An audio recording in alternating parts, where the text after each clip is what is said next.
I met Latzi in 45. So I knew Latzi's sister and her husband, because her husband, Tibor, my brother-in-law, was always, interestingly, a companion in the labor camp with Pali. They were together with Pali. They were together. Very good friends. It was a good friendship. So they, even in peacetime, when they were at home, they got together. And so Tibor was already married to Latzi's sister. And so I met the couple already. They were already in our home. We went together for a hike, I remember. And once she came, she also needed dresses, of course, like everybody. She came to me to have a dress made. And then Latzi accompanied her. And then she said that now my brother came home from so-and-so, and he's here. And that was it. And then later, when it was already in summer of the same year, her husband, Tibor, my other brother-in-law, he came home from Mauthausen.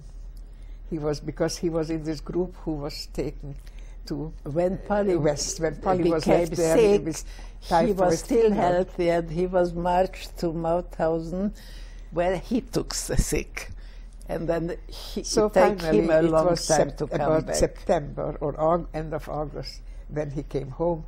And then her wife, Itza, with whom his wife, yes. I befriended her while making her dresses, and she sent her brother, Latzi. I was visiting a friend spending a week on the Schwabenberg, so on one of the mountains around where Budapest. she lived. And Latzi was sent to me to tell me the good news that Tibor came home from Mauthausen. And so it started. And I left as a very slim lady, and I lost only 3 kilos during that whole year. But after I could eat again, I put on so much weight that they hardly recognized me, because I was about 150 pounds. I left at 110 and came back with 150. But nobody minded. And that's when we started actually our life together with Polly. And then I asked Polly, would you like a child? And he looked at me with his beautiful blue eyes and said, but I didn't even play yet. And that's how we had our son only 5 years later. Oh. Because he really didn't have, he had also a very hard life up to that point.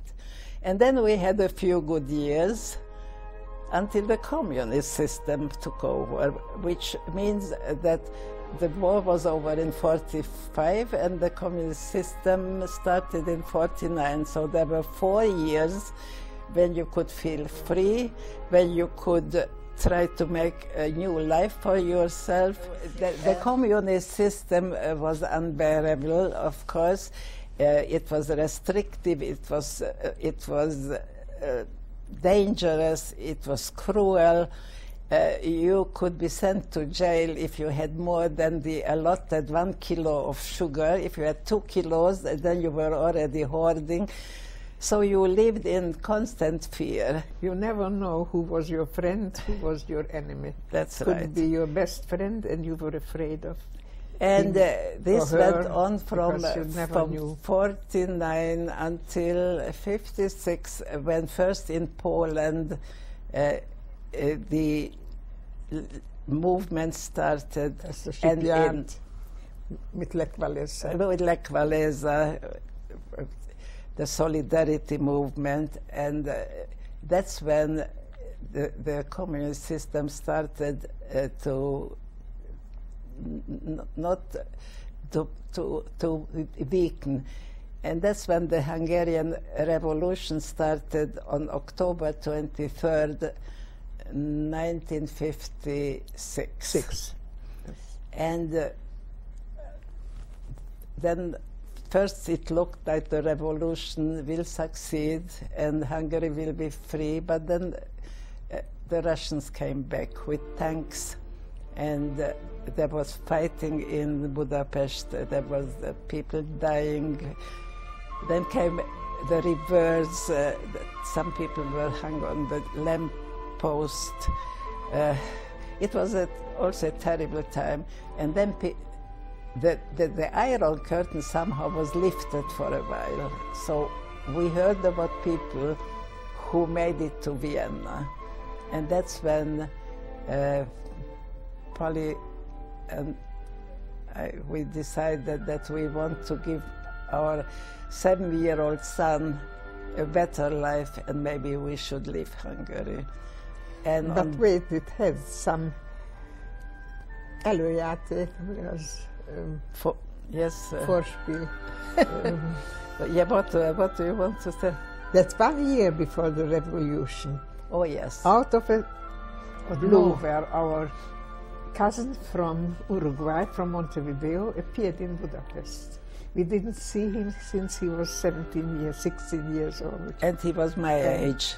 So at that point he was in his late 30s. And so he came to Budapest on business.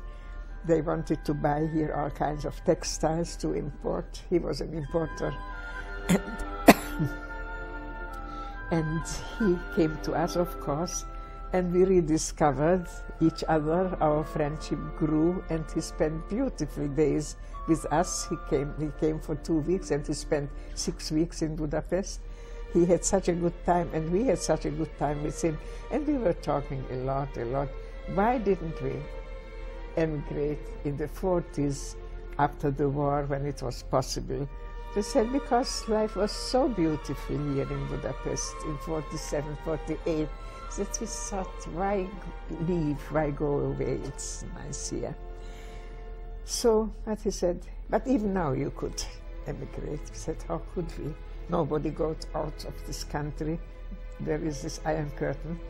And then he said, you know, whenever this Iron Curtain lifts just a little bit, try to get through it and come out of the country and go till Vienna, and then in Vienna I will arrange for you to settle down somewhere.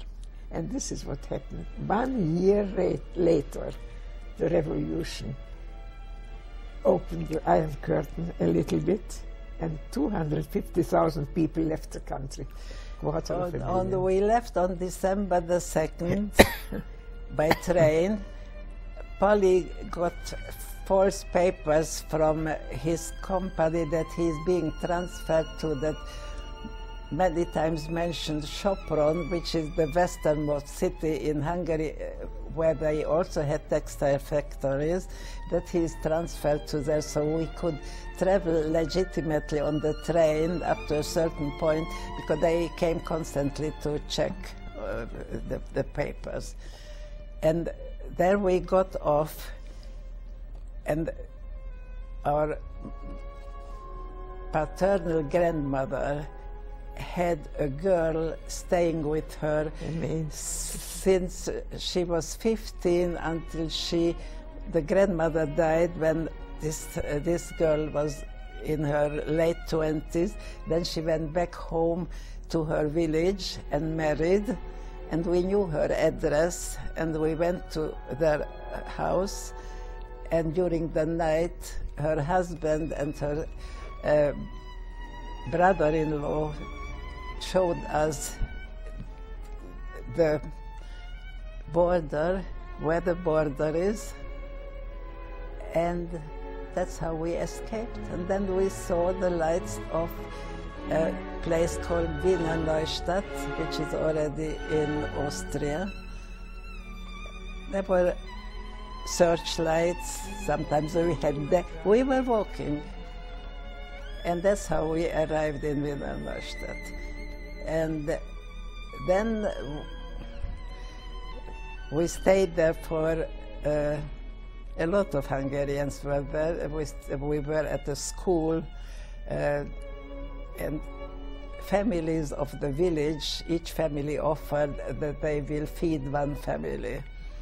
And we were fed by a family, and we became friends for life. I still speak to her now she's in her 80s. Her husband in the meantime died. When we went to Hungary for a visit, we stopped and visited them.